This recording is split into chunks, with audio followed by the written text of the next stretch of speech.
Ron Harris. And Noel Lee for your Friday morning broadcast.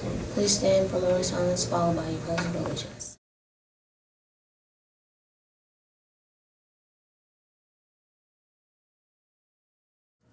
I pledge allegiance to the flag of the United States of America and to the republic for which it stands, one nation, under God, indivisible, with liberty and justice for all. Over the weekend, BTV had a car wash. We raised over $1,200 thanks to all you Bulldogs that came out and supported. There is the Hoosiers Outrun for Cancer on September 28th. We have a school-wide field trip coming up. We are going to see Lord of the Flies. Please turn in your permission slips by Monday. For more information about the play, here's an interview with Miss Mankel. How is the day of the field trip going to work? On Monday, September 16th, we're going to have school buses that come to Batchelor to pick up students at about 9 o'clock, 9:15. We'll all board the buses and head to downtown Bloomington. And the show is at the Buskirk Chumley Theater, which is right on Kirkwood. The show's at 10 o'clock. It's about 2 hours long, so we'll finish around noon.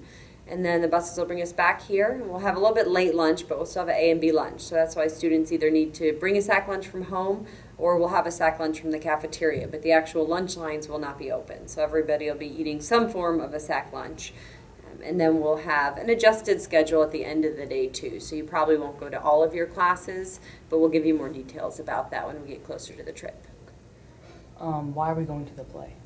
We're going to the play because it's a great opportunity a lot of people may not have had in the past. And Cardinal Stage Company has reached out to the schools and put on this production during the day so that kids can come. They've also fundraised a lot of money. They raise over $30,000 every year to make these low-cost tickets available. If you were just to go with your family to see Lord of the Flies or any of their productions, it would cost $20 to $30 a person. So with their fundraising for schools program, they reduce that to $6 a person. They make it available for students, and it's just a great opportunity to go see a live performance if you've never gotten to see one. And Lord of the Flies happens to be the show that they're doing this year. It's a book that a lot of students will probably read in high school. And actually the North and South freshmen are going a different day to see it too because they're all reading the book now. Just a reminder that the British kids will be here in October, and if you are a host family, you can still participate in the fun things that they do here. Here's a short clip of what they'd like to see while they're here in Indiana.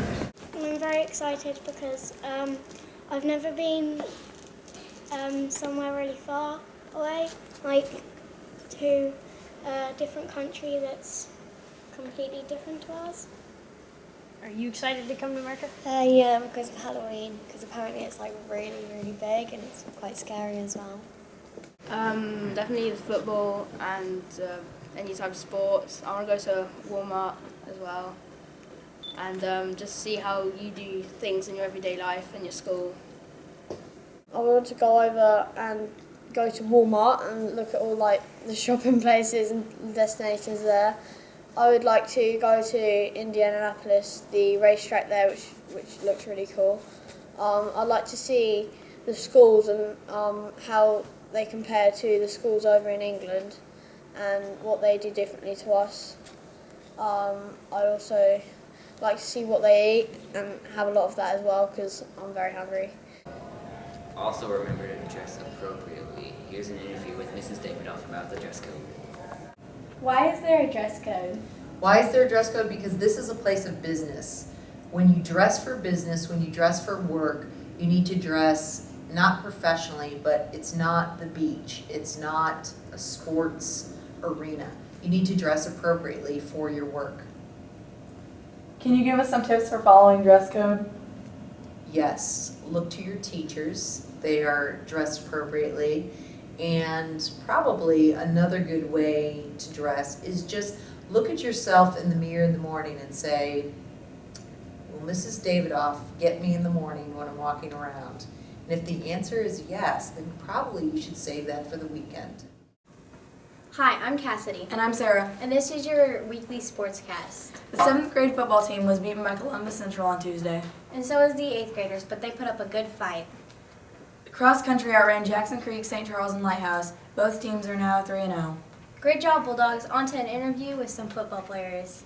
I'm feeling pretty good about it. I think we're going to do pretty well, score a lot of points, and, just hopefully come out with a win. We beat them last year, 28-0, so I think it should go pretty good. They might have got some new players, but I think we can hold them to 0 points again, score a lot of points. We're going the whole way. Go!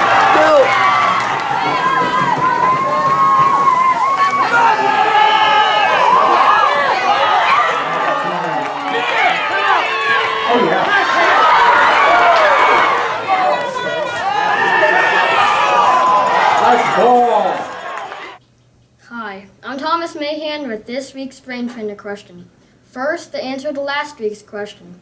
What British town was the D-Day attack launched from during World War II? The correct answer was Portsmouth. Now here is Mr. Rudkin with this week's question. This week's Brain Trainer question is, in what year, in what country, and for what reason was the phrase, "keep calm and carry on," published? Once again, in what year, country, and for what reason was the phrase, "keep calm and carry on," published? Report your answers to me in room 220.